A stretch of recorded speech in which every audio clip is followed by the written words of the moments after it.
जय श्री कृष्ण। राधे राधे। आप सभी का हमारे चैनल में स्वागत है। दोस्तों, आज हम सुनेंगे वैशाख माह की कथा का अध्याय 12, जिसमें तुलसी दल और अस्वस्थ की महिमा तथा वैशाख महात्म्य के संबंध में 3 प्रेतों के उद्धार की कथा का वर्णन किया गया है। तो ध्यान पूर्वक इस अध्याय को अवश्य सुने। इसे सुनने मात्र से भगवान विष्णु की कृपा सदैव बनी रहेगी। तो दोस्तों, कमेंट में विष्णु भगवान की जय अवश्य लिखें और इस कथा को अंत तक अवश्य सुने। ब्राह्मण ने पूछा, धर्मराज, वैशाख मास में प्रातः काल स्नान करके एकाग्रचित हुआ पुरुष भगवान माधव का पूजन किस प्रकार करे? आप इसकी विधि का वर्णन करें। धर्मराज ने कहा, ब्राह्मण, पत्तों की जितनी जातियां हैं उन सब में तुलसी भगवान श्री विष्णु को अधिक प्रिय। पुष्कर आदि जितने तीर्थ हैं, गंगा आदि जितनी नदियां हैं तथा वासुदेव आदि जो देवता हैं, वे सभी तुलसी दल में निवास करते हैं। अतः तुलसी सर्वदा और सब समय भगवान श्री विष्णु को प्रिय है। कमल और मालती का फूल छोड़कर तुलसी का पत्ता ग्रहण करे और उसके द्वारा भक्ति पूर्वक माधव की पूजा करे। उसके पुण्य फल का पूरा वर्णन करने में शेष भी समर्थ नहीं है। जो बिना स्नान किए ही दीव कार्य या पितृ कार्य के लिए तुलसी का पत्ता तोड़ता है, उसका सारा कर्म निष्फल हो जाता है तथा वह पंचगव्य पान करने में शुद्ध होता है।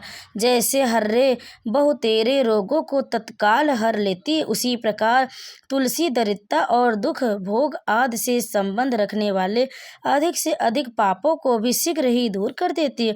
तुलसी काले रंग के पत्तों वाली हो या हरे रंग की, उसके द्वारा श्री मधुसूदन की पूजन करने से प्रत्येक मनुष्य विशेषतः भगवान का भक्त नर से नारायण हो जाता है। जो पूरे वैशाख भर तीनों संध्याओं में समय तुलसी दल से मधुहंता श्री हरि का पूजन करता है, उसका पुनः इस संसार में जन्म नहीं होता। फूल और पत्तों के न मिलने पर अन्न आदि के द्वारा धान, गेहूं, चावल अथवा जौ द्वारा भी सदा श्री हरि का पूजन करे। तत्पश्चात सर्वदेव में भगवान विष्णु की प्रदक्षिणा करे। इसके बाद देवताओं, मनुष्यों, पितरों तथा चराचर जगत का तर्पण करना चाहिए। पीपल को जल देने से दरिद्रता, कालकरणी, एक तरह का रोग, दुःस्वप्न, दूषित तथा संपूर्ण दुख नष्ट हो जाते हैं। जो बुद्धिमान पीपल के पेड़ की पूजा करता है, उसने अपने पितरों को तृप्त कर देता है। भगवान विष्णु की आराधना कर ली तथा संपूर्ण ग्रहों का भी पूजन कर लिया।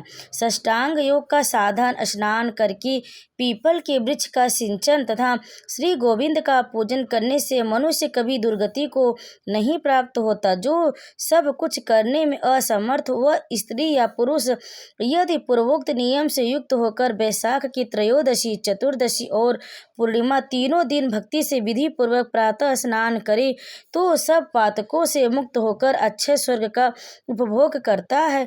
जो वैशाख मास में प्रसन्नता के साथ भक्ति पूर्वक ब्राह्मणों को भोजन कराता है तथा 3 रात तक प्रातः काल एक बार भी स्नान करके संयम और शौच का पालन करते हुए श्वेत या काले तिलों को मधु में मिलाकर 12 ब्राह्मणों को दान देता है और उन्हीं के द्वारा स्वचित वासन कराता है तथा मुझ पर धर्मराज प्रसन्न हो, इस उद्देश्य से देवताओं और पितरों का तर्पण करता है, उसके जीवन भर के किए हुए पाप तत्काल नष्ट हो जाते।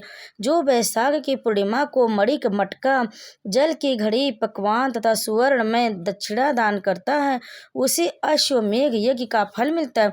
इस विषय में एक प्राचीन इतिहास कहा जाता है कि जिसमें एक ब्राह्मण का महान वन के भीतर प्रेतों के साथ संवाद हुआ था। मध्य देश में एक धन शर्मा नामक ब्राह्मण रहता था। उसमें पाप का लेश मात्र भी नहीं था। एक दिन वह कुश आदि के लिए वन में गया। वहां उसने एक अद्भुत बात देखी। उसे 3 महाप्रेत दिखाई दिए जो बड़े ही दुष्ट और भयंकर थे। धन शर्मा उन्हें देखकर डर गया। उन प्रेतों के केश ऊपर को उठे हुए थे, लाल लाल आंखें, काले काले दांत और सूखा हुआ उनका पेट था। धन शर्मा ने कहा और पूछा, तुम लोग कौन हो?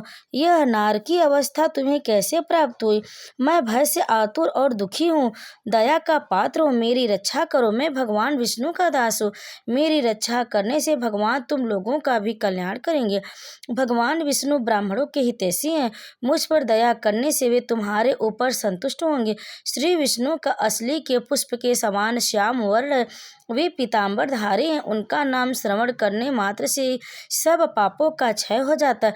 भगवान आदि और अंत से रहित, शंख चक्र एवं गदा धारण करने वाले, अविनाशी कमल के समान नेत्रों वाले तथा प्रेतों को मोक्ष प्रदान करने वाले हैं। यमराज कहते हैं, ब्राह्मण भगवान विष्णु का नाम सुनने मात्र से वे पिशाच संतुष्ट हो गए, उनका भाव पवित्र हो गया, वे दया और उदारता के वशीभूत हो गए। ब्राह्मण के कहे हुए वचन से उन्हें बड़ी प्रसन्नता हुई। उनके पूछने पर वे प्रेत इस प्रकार बोले।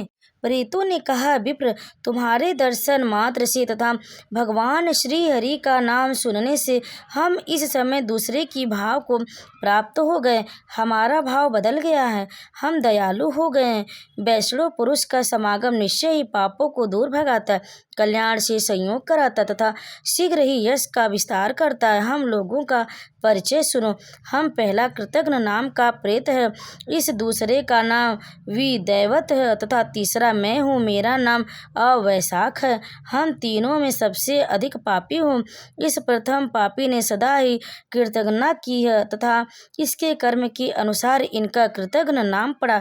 ब्राह्मण यह पूर्व जन्म में सुदास नाम द्रोही मनुष्य था, सदा कृतघ्नता किया करता, तो उसी पाप से वह इस अवस्था को पहुंचा है। अत्यंत पापी, धूर्त तथा गुरु और स्वामी का अहित करने वाले मनुष्य के लिए भी पापों से छूटने का उपाय है, परंतु कृतघ्न के लिए कोई प्रायश्चित नहीं है। ओम नमो भगवते वासुदेवाय। दोस्तों, यह अध्याय यहीं पर समाप्त हुआ।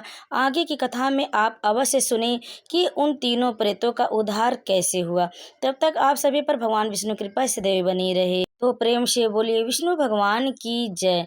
अगर आपको यह कथा पसंद आई हो तो वीडियो को लाइक, शेयर, कमेंट जरूर करें और आप हमारे चैनल को सब्सक्राइब भी जरूर कर लें। तो एक बार प्रेम से बोलिए माता लक्ष्मी की जय, विष्णु भगवान की जय।